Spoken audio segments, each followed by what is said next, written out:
قالت مصادر محلية في إقليم قليميم جنوبي المغرب إن 31 شخصا لقوا حتفهم جراء السيول الجارفة التي شهدها الإقليم. وأضافت المصادر أن البحث لا يزال جاريا عن أشخاص مفقودين، بينما تمكنت السلطات من إنقاذ 5 أشخاص من الغرق في وادي تلمعدرت. على حين غرة فاجأت السيول الجارفة أهالي إقليم قليميم جنوب المغرب، رغم أنهم ليسوا حديثي عهد بمثل هذه الأحوال الجوية.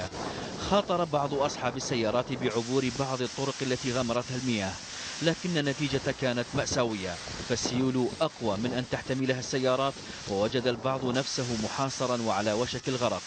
بحسب إحصاءات رسمية بلغ عدد قتلى الفيضانات منذ يوم السبت حوالي 30.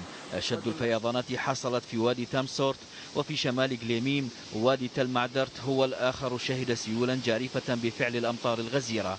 تقول السلطات إن العشرات من أهالي الإقليم أصبحوا في عداد المفقودين بعد أن جرفتهم السيول.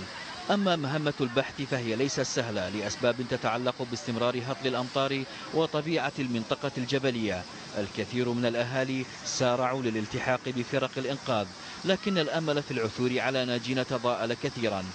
موجة الأمطار الغزيرة بدأت منذ يوم الخميس الماضي، وبحسب مديرية الأرصاد الجوية في المغرب فإنها ستستمر في بعض المناطق خلال الأيام المقبلة. في اليمن قال وزير الدفاع اللواء